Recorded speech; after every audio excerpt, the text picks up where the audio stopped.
3 maleta, 75 milyong pisong cash, isang high-profile NBI entrapment operation. At ngayon, nagkalat ang conspiracy theories online. Kesyo raw nahuli ang totoong pera ni Martin Romualdez. Kesyo imposible raw ang operation dahil frozen na ang assets niya. Kesyo exposed daw ang corruption dahil may mga maleta ng cash. Pero ang tanong, marami bang DDS propagandists at fake news vloggers ang hindi talaga alam kung paano gumagana ang standard NBI entrapment operations? O nagpapanggap lang silang walang alam para makapagpakalat ng propaganda? Talagang alam mo yun yung gagong-gago na talaga yung mga nangyayari sa Pilipinas ngayon. So, nangyari, si Franco Mabanta, yung PGMN, no? Allegedly, nag-extort daw kay Martin Romualdez ng 350 million. Anong pinakita? Maleta. Di ba yan nga yung issue ni Romualdez? Na nasa kanya yung mga mali-maleta? Utang ina, kung sino man ang gumagawa ng kwento ninyo, napaka-bobo. Hindi ko alam to si NBI director kung nag-iisip di ba? Pero in-expose nyo lalo na mayroon niyang maleta si Martin Romualdez. Ayan Noong May 5 hanggang May 6 this year, inaresto ng NBI ang notorious na DDS propagandist na si Franco Mabanta ng Peanut Gallery Media Network o PGMN, kasama ang 4 na iba pa sa isang entrapment operation sa Valle Verde Country Club sa Pasig. Ayon sa NBI, umabot umano sa 300 milyong piso hanggang 350 milyong piso ang hinihinging pera kapalit ng hindi paglalabas ng mga umano'y explosive expose laban kay former House Speaker Martin Romualdez kaugnay ng diumano'y corruption sa gobyerno. Ang unang tranche, 75 milyong piso, nasa 3 maleta at dito nagsimula ang ingay online. Saan galing ang pera? Hindi ba frozen ang assets ni Romualdez? Bakit may cash? Bakit parang pelikula? Ay, nako. Napakagago. Alam mo, ang bobo mo na lang pag hindi mo ito na-realize talaga, di ba? So, ibig sabihin yan, confirm na may maleta nga siya. Gago.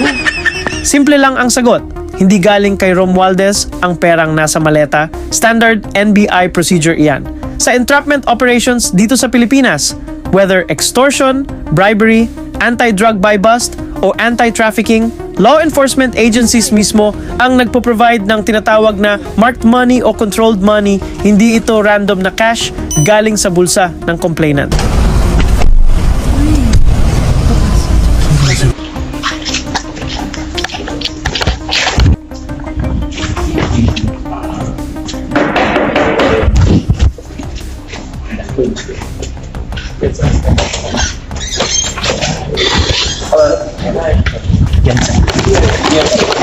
Everyone inside. Face the wall, face the wall. Face the wall, everyone face the wall. Hands on the wall, hands on the wall.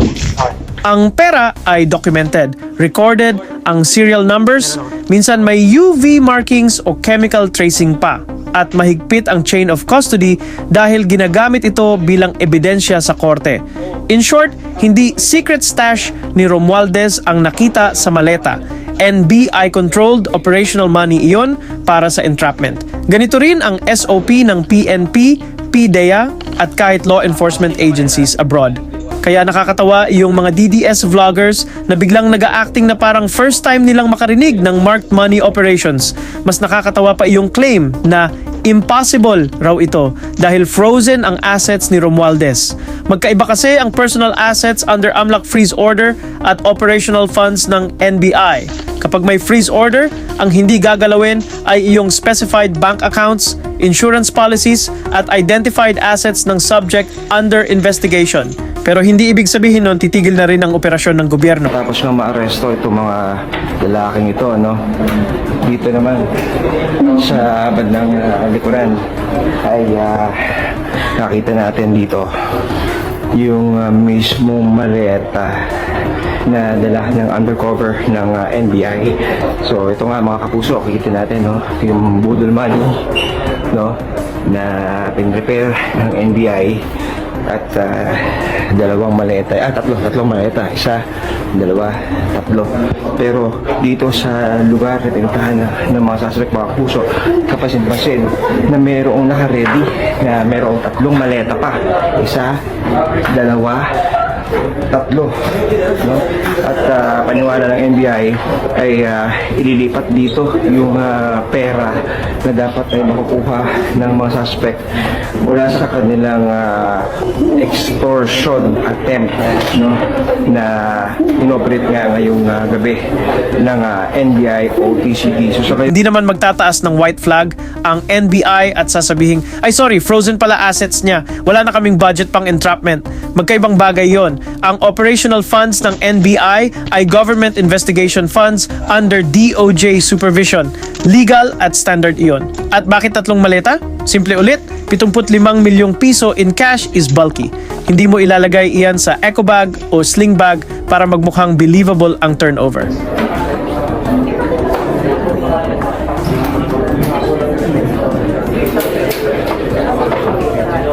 Kaya sa mga nagsasabing scripted o fake money, tandaan natin, kung counterfeit o fake bills yan, sisirain lang ng NBI ang sarili nilang kaso sa korte. Hindi iyan Hollywood prop money. Totoong Philippine currency yan na ginamit bilang marked evidence money at legally speaking, may malaking pagkakaiba ang entrapment sa instigation. Sa entrapment, existing na ang alleged criminal intent at hinuhuli lang in the act. Sa instigation, police ang gumagawa ng krimen para i-frame ang suspect. At ayon sa NBI, matagal na raw ongoing ang alleged demand bago isinagawa ang operation. May surveillance, may recordings, may undercover coordination, may chain of custody. We built Peanut Gallery Media Network from nothing. As you all know, we are not a big network with billion peso donors. Hindi kami malaking network na may bilyong pisong donors. Wala kaming mga backer, wala kaming koneksyon sa mga nasa taas. Binuhay namin ang Peanut Gallery Media Network from scratch. Isang mic, isang camera, at tapang na hindi napapatahimik. And we're just getting warmed up.